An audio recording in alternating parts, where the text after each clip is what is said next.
Before we begin, if you want to stay updated on all the latest developments in this heartbreaking case, make sure to support this channel. Please hit the like button, share this video with others, and subscribe with the notification bell turned on.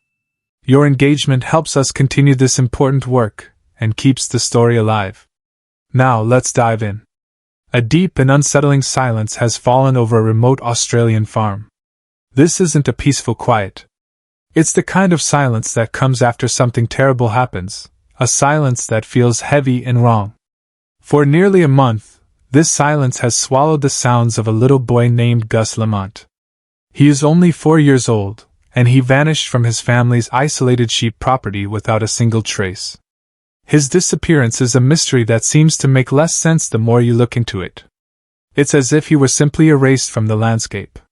There are no answers, only a long list of troubling questions and a growing feeling that the people who should be the most desperate for answers are acting in ways that are difficult to understand. The story begins on a seemingly ordinary afternoon. Gus was last seen playing near a sand mound on the vast property. The land around him is both beautiful and dangerous, with hidden gullies, water holes, and wild animals. It would be easy for a child to get lost. But when children get lost, they usually leave clues behind. They leave footprints. A piece of clothing might get caught on a branch. There might be signs of where they stumbled. In Gus's case, there was nothing. Absolutely nothing. Search teams with dogs trained to find the smallest scent found nothing to follow. It was as if Gus had been lifted straight off the face of the earth. This complete lack of evidence is the first major red flag. Experts say it is incredibly rare, almost unheard of, for a child to disappear so completely. Nature is never this tidy. This void of clues forces everyone to look elsewhere for answers, and that's when the story becomes even more complicated. The first major question is about time. There was a critical 3-hour gap between when Gus was last seen and when the police were finally called. Think about that. 180 minutes. In any situation where a young child goes missing, every single second counts. The first hour is considered the most important for finding them safe. So why did it take so long to call for help? The explanation given was that the family was searching on their own. But to many, this delay feels like an eternity. It feels like a crucial window of opportunity was closed before the real search had even begun. When the official search started, it focused on a small area close to the house. For 6 whole days, the search teams mostly stayed within a 2-kilometer radius. But experienced trackers and private investigators who later looked at the case said this was a serious mistake. A frightened or curious 4-year-old can wander much farther than anyone expects. By limiting the search for so long, they may have missed critical evidence that has since been lost to weather and time. This decision is another puzzling piece of the puzzle. Why wasn't the search expanded immediately? But the most disturbing questions surround the behavior of the adults who were there that day. When a child disappears, the expected reaction is raw, desperate panic. Parents typically appear on television, their voices breaking, begging for their child's safe return. They post constantly on social media, pleading for any information. Their grief is visible and overwhelming. In this case, the public saw something very different. The adults involved have been remarkably calm and measured. Their public statements have been few and carefully controlled. There has been a noticeable lack of the visible, emotional turmoil that seems appropriate for such a terrifying situation. This calmness has not gone unnoticed. It has become a central point of the investigation and the public's growing suspicion. Online, people are deeply divided. Social media is filled with comments and theories. Some people write, "How can they be so quiet? If my child were missing, I would be screaming from the rooftops. Their silence is suspicious." Others defend them, saying, "Stop judging. You don't know how you would react in that situation. They are in shock, and their grief is private." But the debate only grows louder, fueled by the family's ongoing silence.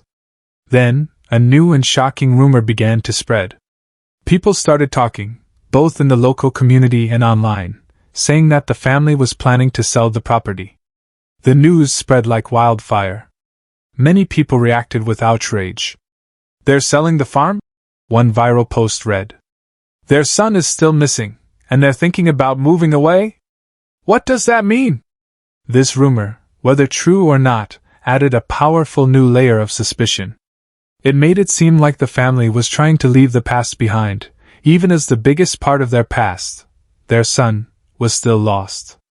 Through all of this, the police have been very careful with their words. In every public update, they repeat the same line. There is no evidence of foul play at this time. This is a standard police phrase, but in a case with so many strange details, it feels loaded. It means they haven't found proof of a crime, but it doesn't mean they rule it out. Their neutral tone does little to calm the public's fear that something is very wrong. When you put all the pieces together, a worrying pattern emerges. The long delay in calling the police, the limited search, the total lack of physical evidence, the unusually calm behavior, and the rumors about selling the property. Each one of these things on its own might be explained away. But when you look at them all together, they create a deeply unsettling picture. They point away from a simple accident and toward a mystery that is far more complex. There was a brief moment of hope when an unconfirmed report suggested a single boot print was found some distance from the house. But it seems this clue was not enough to change the direction of the investigation. Was it Gus's print? Was it old? We may never know, but it highlights the possibility that critical clues were missed in those first crucial days. We are now left in a difficult and painful place of not knowing. The official investigation continues quietly, and the family remains behind a wall of silence.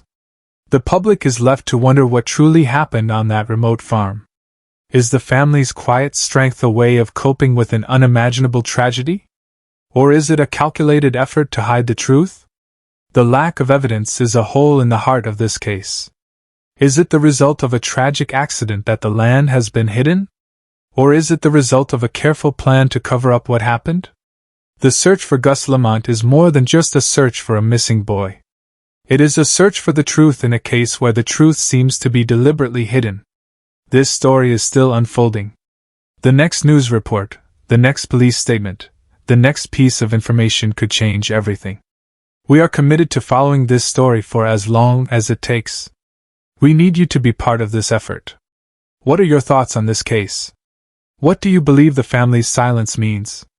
Share your opinions respectfully in the comments below. Let's keep the conversation going. Please, if you haven't already, like this video to help others find it, share it on your social media to spread awareness, and subscribe to this channel with the notification bell on. We will be here, tracking every development. The silence from that Australian farm is deafening, but together, we can make sure that Gus is not forgotten. What are they not telling us? What will we discover next? Stay with us. This story is far from over.